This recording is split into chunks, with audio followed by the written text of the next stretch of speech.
LEC is now completely finalized. We're just going to assume that this is the word of God, that all of these are completely locked in. I haven't seen anyone dispute any of these teams. So we're going to go ahead. We're going to look at all the rosters, and then we are going to rank all the teams in the LEC. Okay, so LEC, I think they're the first ones to, like, based on sources, complete their offseason. LPL is always the latest when it comes to this type of stuff. LEC, LCS, they finish pretty early, and then LCK, the top teams finish, and it feels like the worst teams, the teams that generally lose at LCK, they just fight over scraps, and then you just get teams with a bunch of rookies at the end.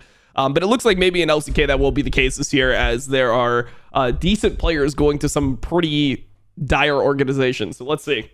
This is the rosters. All right, so I mean, I think the top of the tier list is not going to be as interesting. Like G2, look at their roster: Broken Blade, Skumon, Caps, Hansam, and Labrov. Maybe there's a world where they don't end up first. Maybe Fnatic ends up first with their roster, but I think it's so hard to put anyone above G2.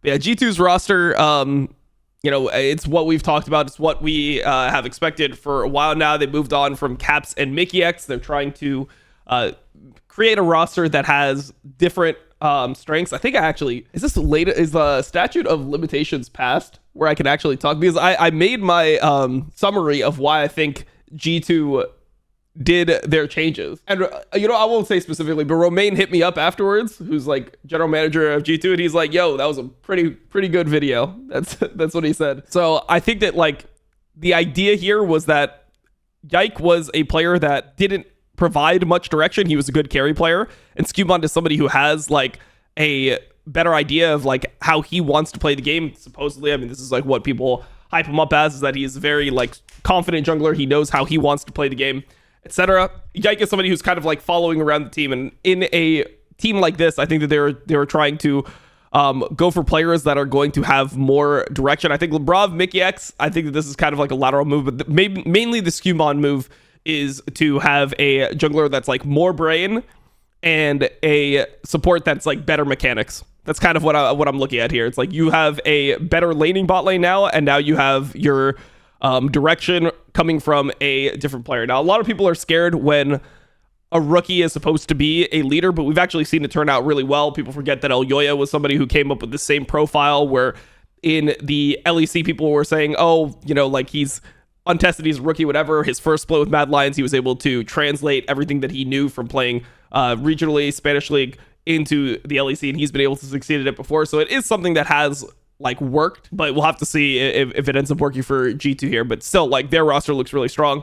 There's a lot of players that I don't actually know, so I like my rating should be taken with a grain of salt on teams like Team Heretics. Like, when I look at this roster of, like, Carlson, Stend, I've actually seen some Stend. I remember Stend playing a lot of, like, Rel. Stend was he was the guy that was always high rated, right? Like, he was the guy that was always super high rated in solo queue. Correct? Let me see. LOL Pros Stend. I've definitely watched him play. My judgment on him, I don't know. I won't have as great of a judgment as, yeah, so he's like 1500 LP. So he's somebody who's been high rated for a while. I've definitely seen him around. Kamalu I've seen for a while, around for a while as well. I'm surprised that a player like Kamalu is getting a chance now, because it seems like an older name to me. I feel like I've heard this name for years now. I guess he's only 19. Damn. So a young player. I guess he's just been, like, around high elo for a long period of time.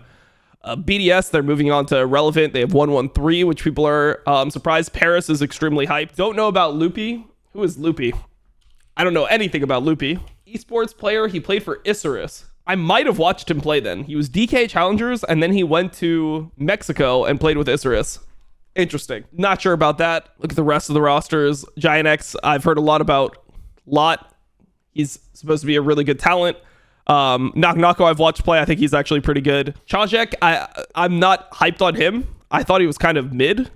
Like, I saw him sub in ERLs. I thought he was kind of mid, so I'm surprised that this roster is being formed with him on it. But yeah, we'll go into our ratings. All right, let's do the tier list. Let's start with the tier list. Okay, GOAT team has got to be G2, right?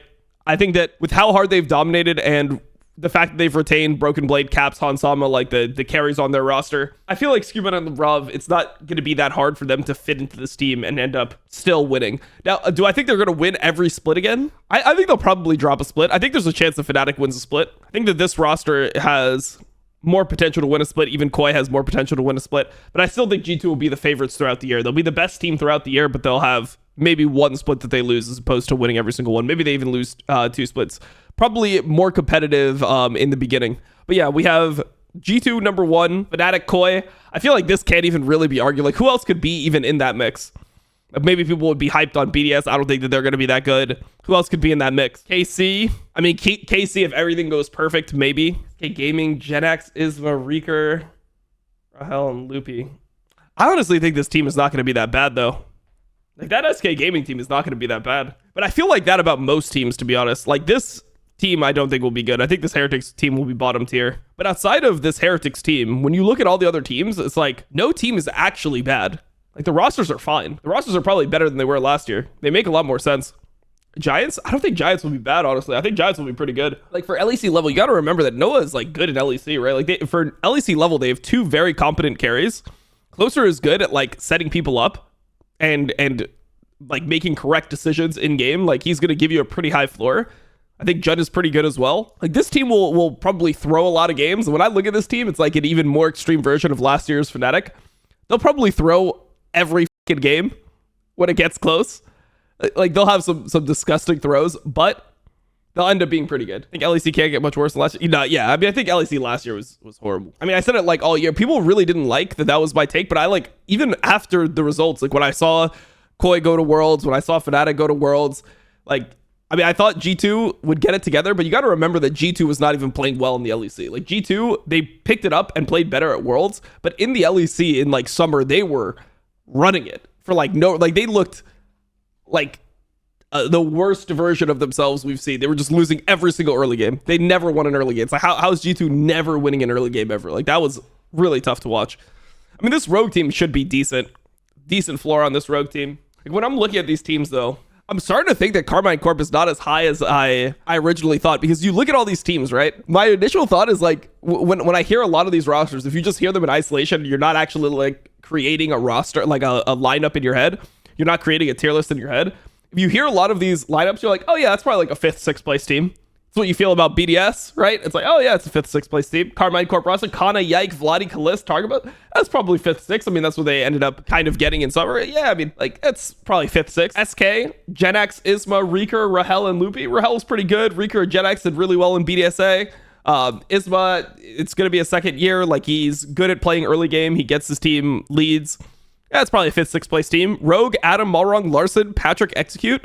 Yeah, it's probably 5th, 6th place. That's a decent lineup. Not too much star power. Not going to be able to break the top 3, but that's a 5th, 6th place team. Vitality, Knock-Knocko, Linkus, Chajek, Karzi, and Hilly. Karzi, Hilly, Linkus. Like, if you get some solo laners that you give Linkus more time, Hillsong has more agency within the team. This Knock-Knocko kid has a lot of talent.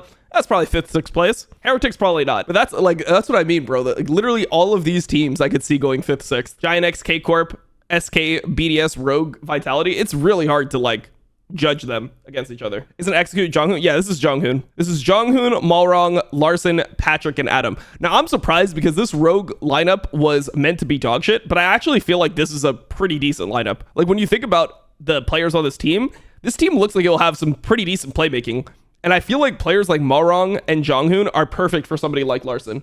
Because Larson, it feels like he's never making his own plays, bro. Like, he's just sitting there, he's existing, he's farming, he's playing team fights, but he is not going to create situations that are positive for the people around him. And, like, he's not going to start a fight for everyone else. Like, he just needs a fight started, and then he can perform within that fight if certain conditions are met.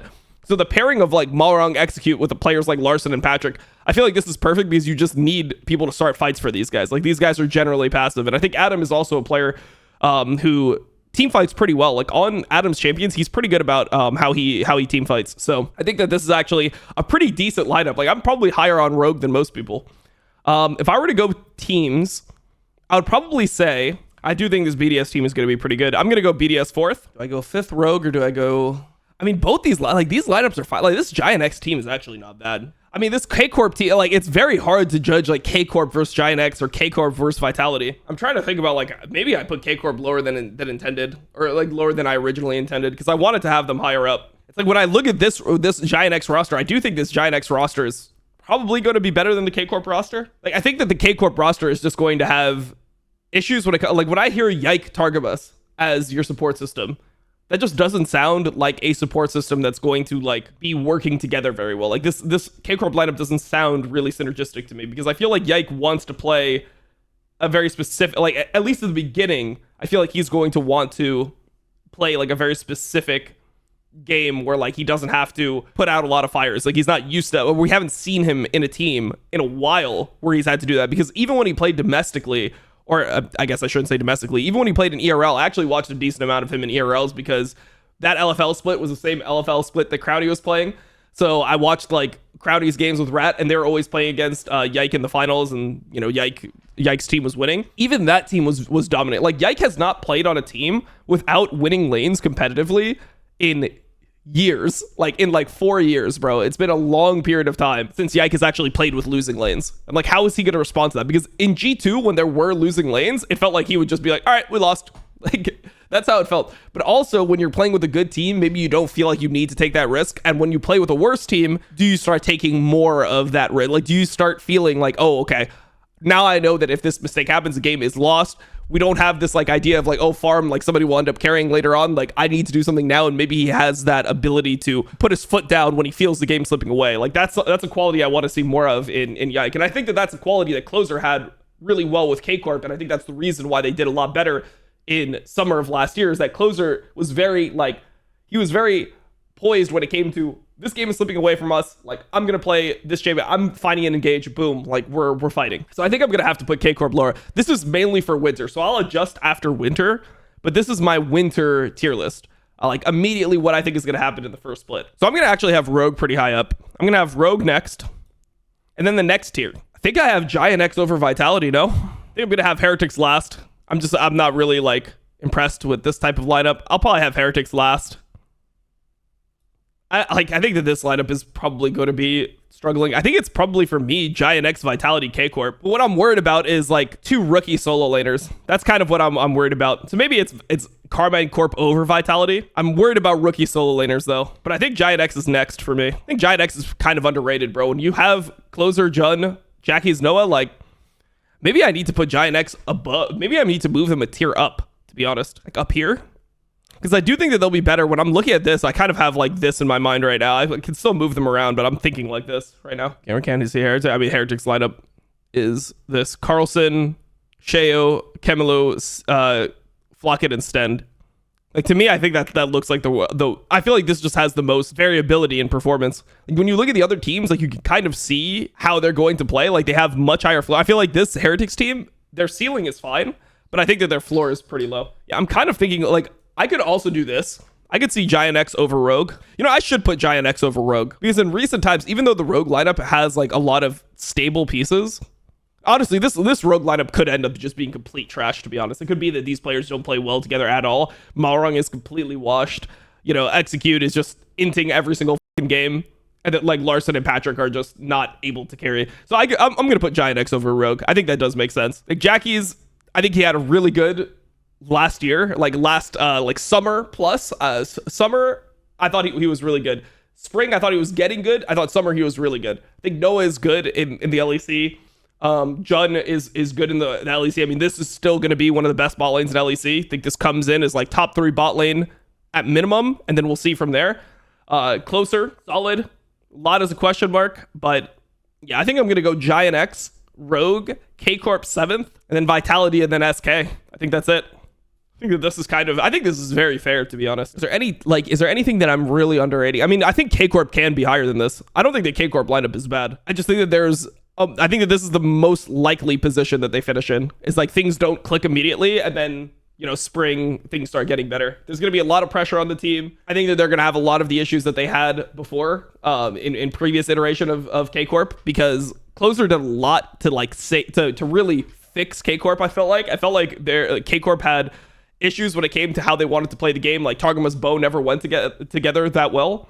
And I think Closer fixed a lot of those issues. And I don't think that Yike is a player that is going to fix issues. I think he's like a very individually solid player, but I don't think you want him operating in a system with a lot of question marks. And I do think that this system will have like a lot of question marks as to how they want to play the game. Like, what is the first scrim going to look like with a K-Corp team? What side are we playing? Are we just playing to Kalista and Targamas? If we're doing that, like, Kana's probably not going to be weak siding super well. knowing that he's an import, knowing that he's somebody who's going to have language barrier, etc. When there's 2v1s, how they're going to fix all these problems. It feels like they're going to have a hard road. They're going to have a hard road towards improvement early. Like SK, honestly, it could be K-Corp getting 9th or 10th again at the beginning. It could be K-Corp getting 9th or 10th at the beginning. It's not because I think they're bad. It's just I think that things could just not work. And you got to remember the LEC split, the first split, it changes later on. It changes when it gets to spring and summer. But the first split of LEC is the same dog shit format where it's just like 9 BO1s. That shit can snowball so quickly. And that's kind of why I have in the early split teams like this Giant X team where it's like people that have been good recently. And if you think about these players, like Adam has always been really good in the best of ones. He's a really good player when it comes to best of ones because he's hard to prep for. There's a lot of pressure on the game. You can't really like see where he's at with some of his specialty champions and then adjust. It feels like you kind of just have to do it based off other games. And it feels like Adam has always been a monster in best of ones because it just feels like he's going to find one of his weird champions and you're not going to have time to adjust, right? You have one game, he's going to fucking run you over. So I think that he's going to be good in best of ones. Jackie's Noah Jun, I feel like they're going to be really good in best of ones. I feel like Noah has been somebody who's been really good at playing these best of ones. Like low pressure games, Noah's insane, right? So yeah, I'm going to stick with this. I might be high on BDS. I didn't give too much thought to BDS. I gave a decent amount of thought to like Giant X Rogue, Carmine Corp. I didn't give too much thought to BDS. So we'll see. We'll see on BDS. Nuck Ice, really solid carries, decent core. 113 Paris. Like honestly, I might have BDS high here.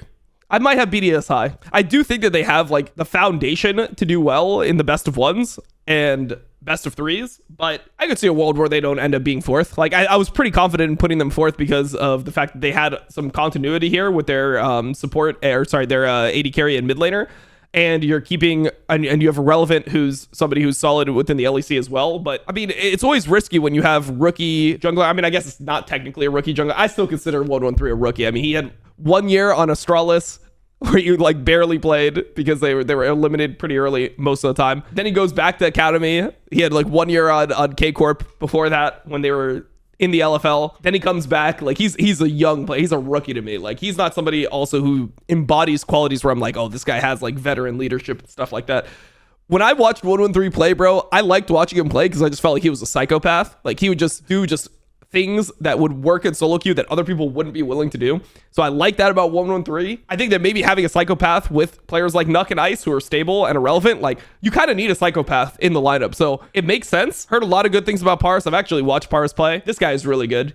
So I feel like the pairing, it should work on BDS, but it is just like risky having rookie jungler, rookie support. Obviously I qualified that he's not technically a rookie, but just like young support with young jungler, I would say, like relatively new players. Vitality, this team could be better. I had them 7th or 8th. I feel bad putting them 8th, to be honest, because I wanted to put them higher when I originally thought of things. I think that the main thing for me is I'm just looking at kha'zix. Is he actually able to handle the other LEC mids? Because when I look at LEC mids, right, Humanoid, Caps, Jojo, Larson, like Nuck, Jackie's, Vladi, I think that these guys are all proven to be solid.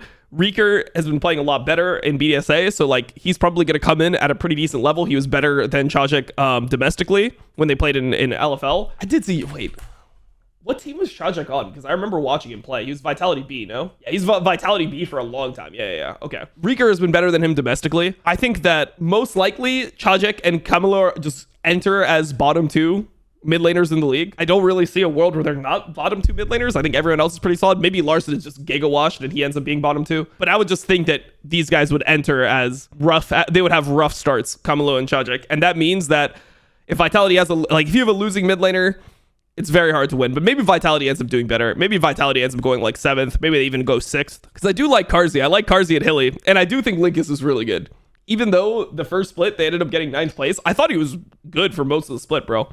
I really didn't think he was a bad player at all. Felt like they were losing for other reasons. Also, like, I mean, Hilly was running it every game in summer, pretty much. I felt like Hilly just was completely checked out. Vedio, I was over Vedio. I'm tired of watching Vedio. He's just like a player where I feel like he can come back. He can go to LFL, dominate LFL, then come back and look good again. I'm down for him to like have some time off. He's not a player where I'm like, I never want to see him in the LEC again. Because there are players like that. There's players that when I saw them end the LEC, like I was like, thank God, good riddance, bro. Never come back. I don't feel like that with Vedio. I could see him play again. I think he does have like individual talent. He just needs to like have a new mindset, bro. He needs to feel differently when he's playing. He's got to break away from being this like AFK farming, like I'm not going to do anything type player and bring back the things that made him good. Bro, Vetio was originally like a Zoe player. He was like a Zoe LeBlanc player. He was like a pick player. How did he go from being a pick player to being like just an inactive farming player? How did this end up happening? Yeah, I mean, he was having a rough go of it as well. So we'll see. Vitality could end up higher. I don't think Heretics. I think Heretics, like if I was going to go ceiling and floor, I think Heretics ceiling is like 7th. Their floor is 10th. I think SK ceiling is probably like around 6th. Floor 10th. Vitality's floor 10th. Ceiling maybe 5th, 6th. I don't think any of these teams could break top 4. Maybe K-Corp would have the highest ceiling. If everything clicks on K-Corp, I could see them having a ceiling of like 4th and a floor of 10th. They probably have the most variance in terms of their ceiling and floor. I don't think Giant X would have that low of a floor considering their lineup. I think they're like floor of like 8th to me. Same with Rogue. BDS floor of like 6th and maybe like ceiling of like 3rd if one of these teams ends up being pretty bad. And I think like Koi probably has the lowest floor. I think G2 Fnatic will both be top 2. Koi probably has the lowest floor where it comes like they might have like a 4th floor out of the top 3, but I think these teams like their floor is 3rd as well. So that's ceilings and floors. That's a tier list. Boom, done.